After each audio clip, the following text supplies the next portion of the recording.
تعمیر مسجد نبوی صلی اللہ علیہ وآلہ وسلم۔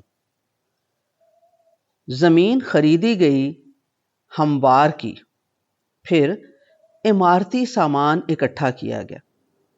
عمارتی سامان کیا تھا؟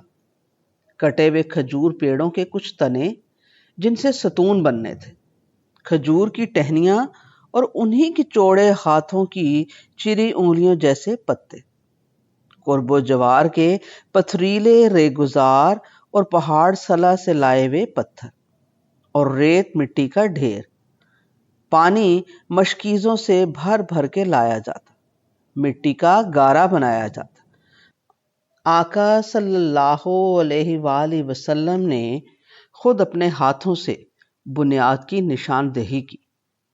خدا نے اپنا حرم بنواتے سمے کبھی ابراہیم علیہ السلام اور اسماعیل علیہ السلام کو فرشتوں کے ہاتھ بھیجی ہوا سے لکیر بنوائی تھی۔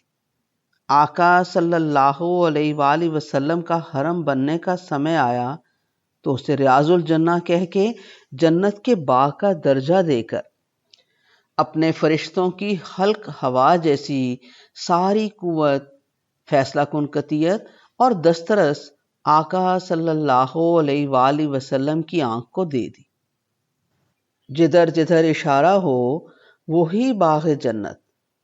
بعد کے زمانوں میں وہاں توسیع تو بہت ہوئی، قیامت تک ہوتی رہے گی، مگر جو نصیب اس وقت کی بنیاد پہ بنی مسجد نبوی کے نصیب میں آیا، اس جنت کے باغ پہ ساری جنت کا گلستان شرمائے گا، فخر کرے گا کہ صرف یہی وہ باغ ہمیشہ رہنا ہے جنت کا، اس وقت بھی جب زمین کے پہاڑ روئی بن کے اڑیں گے اور آسمان لپیٹ دیا جائے گا۔ وہ کیا خوش نصیب دن ہوگا جب اس مسجد کی بنیاد کا پہلا پتھر خود آقا صلی اللہ علیہ وآلہ وسلم نے اپنے ہاتھ سے رکھا تھا۔ مٹی میں پانی گوندھ کے پہلی بار گارا بھی آقا صلی اللہ علیہ وآلہ وسلم کے مقدس ہاتھوں نے بنایا۔ وہ سندلی خوشبو میں رچے مرمری ہاتھ جن کی ایک انگشت شہادت کی ذرا سی حرکت سے آسمان کا چاند کٹ کے 2 ٹکڑے ہوا اور اسی ہاتھ کی 2 انگلیوں کے ملنے سے جڑ گیا۔ وہ خوش ادا ہاتھ جو دور کھڑے احد کے پہاڑ کو اشارہ کرتا تو وہ سونے کا ہو جاتا اور غلام بنا ساتھ ساتھ چلتا۔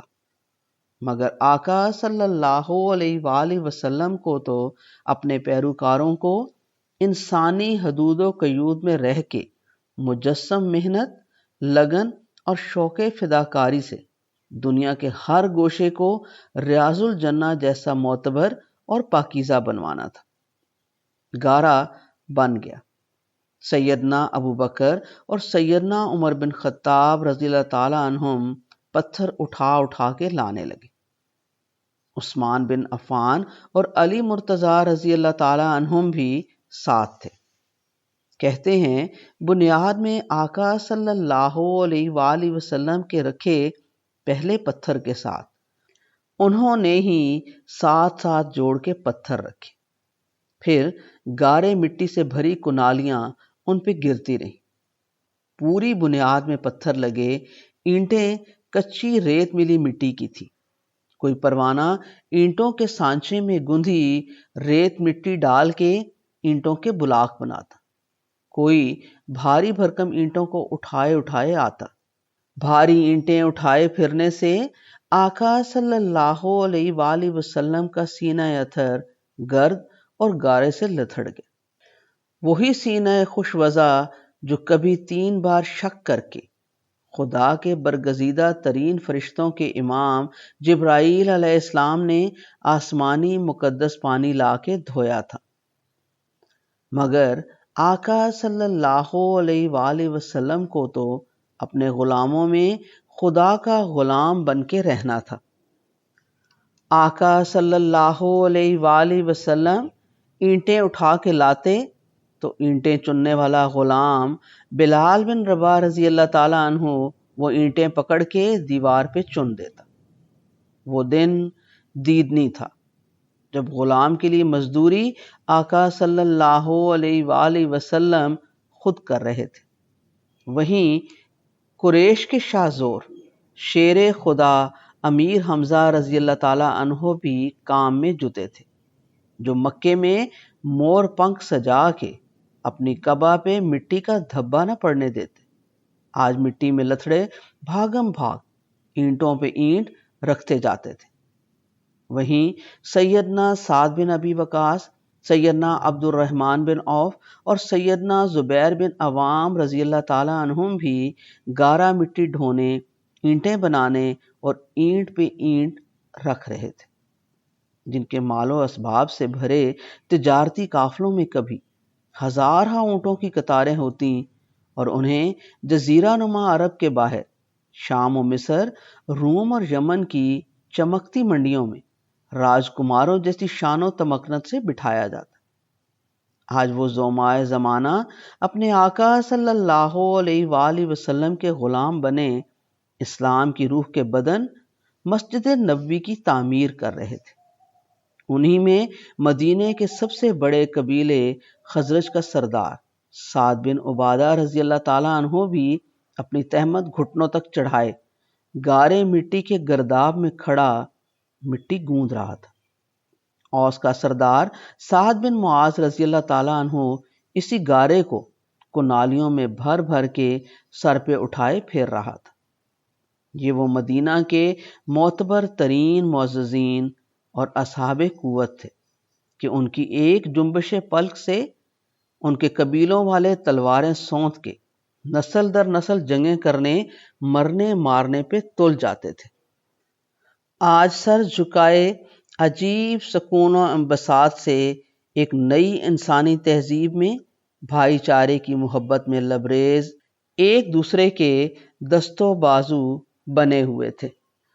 مکے کا سب سے خوشنما، خوشبوؤں میں اجلے قیمتی پیرہن میں ملبوس رہنے والا، لمبے خشکتہ بالوں کی لٹ لٹ میں موتیوں سی چمک بھر کے خوش مزاجی سے قدم قدم چلنے والا اور اپنی خوش کلامی اور شیریں سخن سے دلوں کو موم کرنے والا نوجوان آقا صلی اللہ علیہ وآلہ وسلم کا ہم شکل مصعب بن عمیر رضی اللہ تعالیٰ عنہ مٹی مٹی ہوا، مٹی میں باکپن بانٹنے پہ جتا تھا۔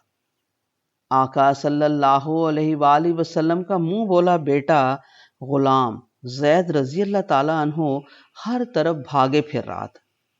کبھی اس کے کندھے پہ اینٹیں ہوتی، کبھی سر پہ گارے کی تغاری۔